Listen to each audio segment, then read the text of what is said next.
नमस्कार, मी लतिका महाराष्ट्र रेसिपीमध्ये मी तुमचं स्वागत करत आहे। आज तुम्हाला मी सोड्याचा ठेचा बनवून दाखवणार आहे। त्यासाठी लागणारे साहित्य, पण त्याआधी चॅनलला सबस्क्राइब करा आणि बेल आयकॉनवर क्लिक करा। तर बघा, हे सोडे आहे, ती 100 ग्रॅम सोडे घेतलेले आहेत। मिरच्या, हिरव्या मिरच्या बघा अशा भाजून घेतलेल्या आहेत। असे चांगले डाग पडसर चांगल्या भाजायच्या, ह्या बिन तेलाच्या मी भाजलेल्या आहेत। एक मोठा कांदा बारीक कापून घेतलेला आहे। अर्धा चमचा जिरं घेतलेलं आहे। एक गड्डी लसूण घेतलेला आहे। चवीपुरतं मीठ आहे, कोथिंबीर आहे आणि एक टमाटर घेतलेलं आहे। आपल्याला तेल लागणार आहे। कढई गरम करत ठेवलेली आहे, त्यामध्ये आपण ना पहिले हे सोडे भाजून घ्यायचे। सोडे चांगले भाजायचे बघा असे सोडे भाजून घ्यायचे। आणि ह्याच्यामध्ये आपण पाणी टाकायचं। का पाणी टाकायचं ती पण सांगते, तर मी गॅस बंद करते। सोडे चांगले भाजलेले आहेत बघा। सोडे भाजले की असे सफेद सफेद होतात बघा, आणि वास एकदम इतका छान सुटतो नाही जा। आवाज पण तुम्हाला येत असेल बघा त्याचा। तर आपण आता ह्याच्यामध्ये ना पाणी टाकून घेऊया। तर आता हे पाणी पण गरम झालेलं आहे, सोडे पण आपले गरम होते। गरम कढईतच मी पाणी ओतलेलं आहे। तर हे आपल्याला एक पाणी थंड होस्तोवर असं ठेवायचं आहे, म्हणजे ह्याच्यामध्ये ना चांगले सॉफ्ट सोडे होतील। आणि 2 ते 3 पाण्यानंतर मग धुवून घ्यायचे याला। सोडे आपले गरम पाण्यामध्ये ठेवलेले आहेत, एक 10 ते 15 मिनिटं झालेले आहेत। तर आता आपण तोपर्यंत आपण हे मसाला टिचून घेऊया। तर टेचायसाठी आपल्याला काय लागणार, हिरवी मिरची, जिरं आणि लसूण आणि मीठ। तर मी काय करणार आहे, खलबत्त्यामध्ये करून घेणार आहे। त्यामध्ये एक साईड टाकून तुम्ही मिक्सरला केलं तर चालेल, पण आबडधोबड करायचं।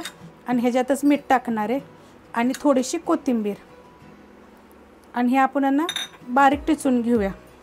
गरम पाण्यात बघा 20 मिनिटं ठेवलेले आहेत, एकदम सॉफ्ट झालेले आहेत बघा। आणि ह्याला मी 2 ते 3 पाण्यानं स्वच्छ धुवून घेतलेले। आणि आपली बघा ही मिरची ती बघा कशी मी टिचून घेतलेली, अशी टिचून घ्यायची। तर आता ह्याच्यामध्येच मी आता हे सोडे टाकणार आहे बघा।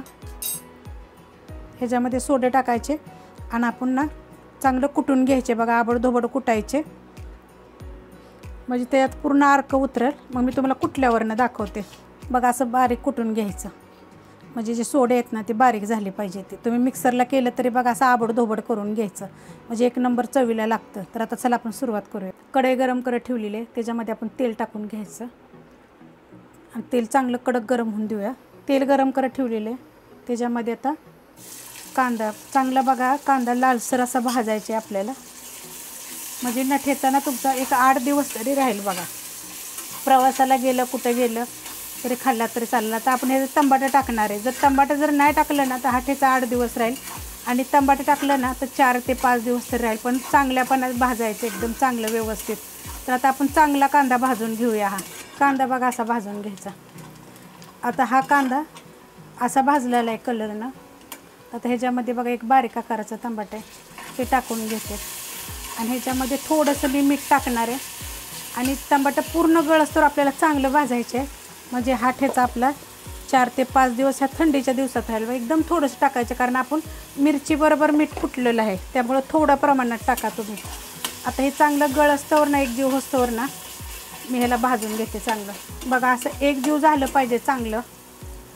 आता अजून आपल्याला ह्याच्यामध्ये ठेचा टाकायचे बघा, किती मग छान लागते चटणी।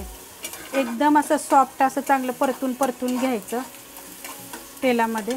तर हा बघा कसा बी बारीक असा टेचलेला आहे खलबत्त्यात। एकदम बी बारीक करायचं नाही, गाळ असा, मग त्याची चव लागणार नाही, मग ठेचा त्याला काय उपयोग नाही।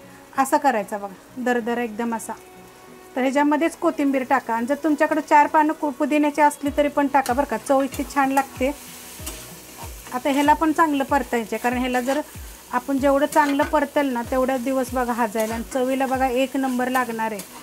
व्हिडिओ बघितल्या एक लाईक करायचं तुम्ही ना, कंटाळा करू नका लाईक करायला, म्हणजे अशा वेगवेगळ्या रेसिपी सगळ्यांपर्यंत पोचतील। नाही तर तुम्ही पोचवा, शेअर करा, पण हे लाईक करा आणि मला एक कमेंट करा की हे कशा वाटतात। आणि माझा दुसरा एक चॅनल आहे लतिका निंबाळकर म्हणून, त्याच्यावर बी मी वेगवेगळ्या रेसिपी टाकतात बघा। त्याच्यावर मी ना सोड्याचं कालवण एकदम छान असं टाकलेलं आहे, ते पण बघा तुम्ही। आता आपण ह्याला एक बारीक गॅसवर 2 ते 3 मिनटं चांगलं परतून घेऊया बघा। असं एकदम छान असं परतायचं, मग त्याची चव तर बघा तुम्ही भाकरीवर खा, भातावर खा, वरण भातावर खा, ज्वारीची भाकरी, बाजरीची भाकरी, एकदम छान असं चविष्ट असं झालेलं आहे सोड्याचा ठेचा। जर तुम्हाला आवडलं तर लाईक करा, सबस्क्राईब करा, कमेंट करा आणि शेअर बी करा।